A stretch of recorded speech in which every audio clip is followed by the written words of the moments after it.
umubiri wuzuye inguma ubuvyimba umubiri wose nivyo biranga Axel w'imyaka 29 aheruka gushika mu gihugu c'Ububirigi aciye mu gihugu ca Belarus. Umusore twasanze i Buruseli ku mugwa mukuru w'Ububirigi co kimwe n'abandi bakaba batangira itagenda kugira baronke ishure mu gihugu ca Belarus gifatanye n'Uburusiya kiri kw'irembo ry'ibihugu vya Pologne na Letoni bisanzwe biri ku mugabane wa Buraya. N'inzira abenshi bijukiye muri no misi cane cane abakiri bato babona ko ariyo bashikana ku mugabane wa Buraya.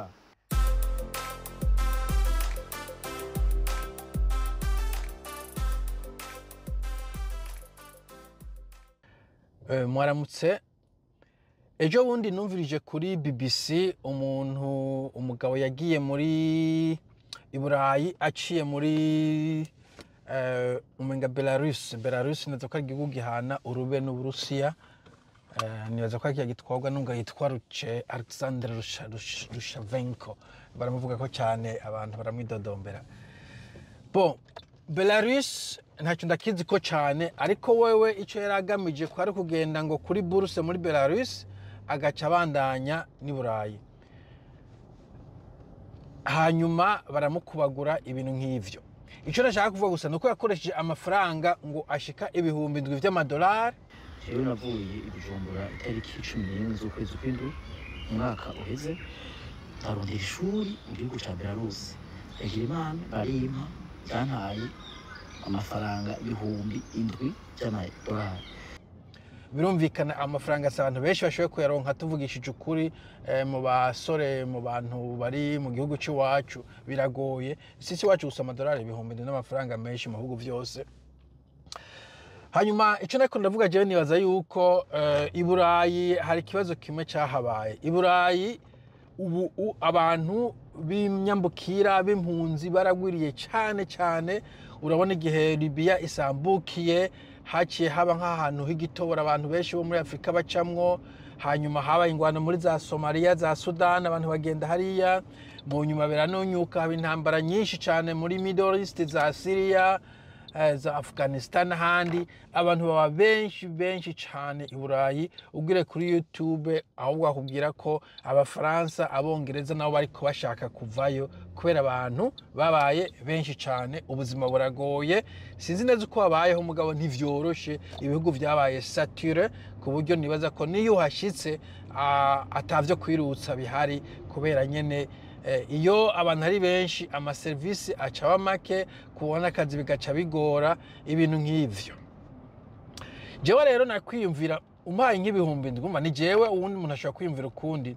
Umpaye dufate nk'ubu mfashe ukantereka i Burundi ukansubiza i Busore, nkaba mfise nk'imyaka 20 umujene, ugaca unshira i Burundi ugaca mpa ibihumbi 7.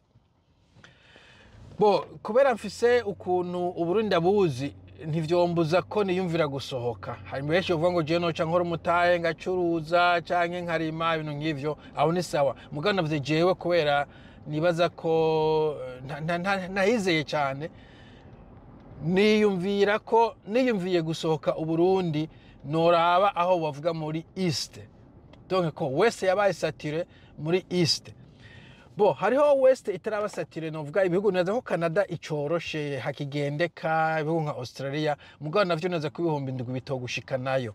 Reka mfate ko bitogushikanayo canke mfise ayadashika ibihumbi 7 bitogushikanayo, mugabo ndayafise. Noraba East cyane mu gihugu ca China, Chine, Ubushinwa, utikuki. Jewe ndamaze kubona abantu b'abajene bava mu bihugu vya Afrika, na cyane ivyo bivuga icongereza, bagiye mu Bushinwa, hanyuma ubuzima buragenda neza, mbona batwereka ko ubuzima bagaze neza. Hari bamwe numvise ngo bashobora kurondera akazi muri factories, hari abandi benshi bacuruza mu gisagara cita Guangzhou, ariko hari n'abandi mbona bari gukora ibintu vy'ama YouTube, kandi nibaza ko babironka mu mafaranga kuko bararonka abantu benshi barorera. Bo ivyo bihumbi ico nobikoza rero, nofata makeyi nkaja i Bujumbura, canke abo bantu kenshi baba Bujumbura nyene bavyoroshe, nkagenda kwiyandikisha kuri Confucius Institute, Confucius Institute. Numvise ko iri muri campus zimwe za kaminuza y'u Burundi, probablement ku Mutanga. Nkiyandikishaho nkiga icongereza, Dobage cyangwa basics uko ariko kose.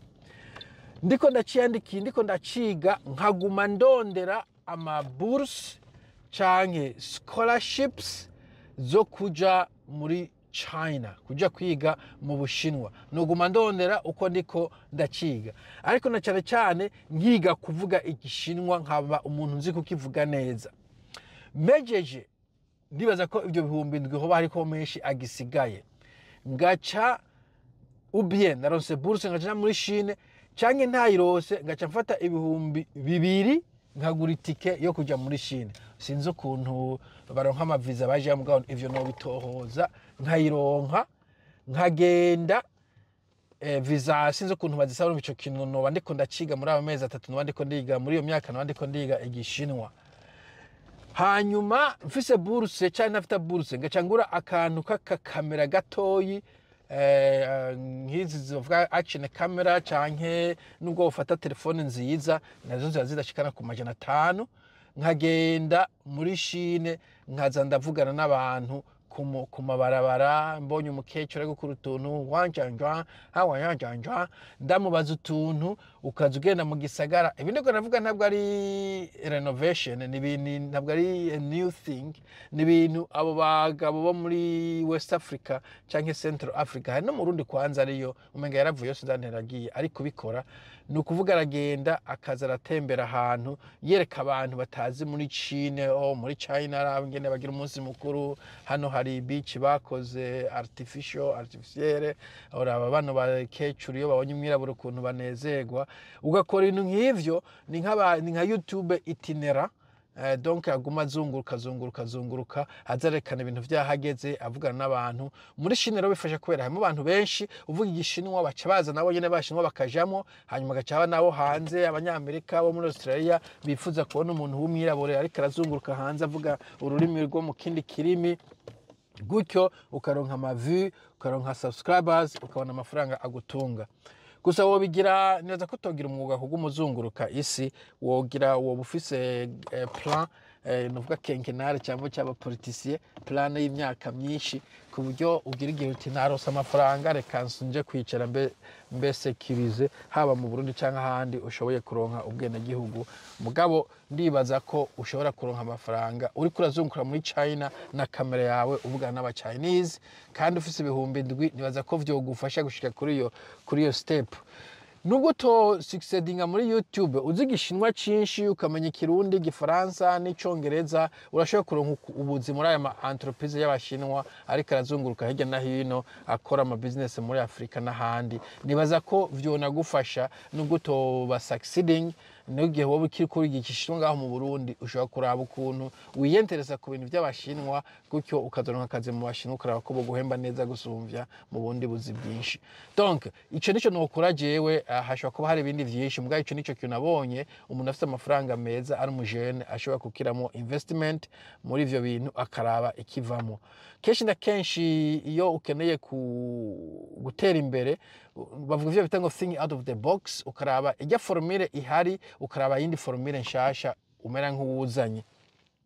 Na cyane ko formule za kera zitagikora, uravye ukuntu kera waheza ukaronka akazi ubwo nyene ukaronsa gutungira famille, ubu niyo uhejeje nta kazi uronka, niyo ukaronsa katagutunze. Umva ko abantu batangura kwiyumvira iyindi mipango batari bamenyereye.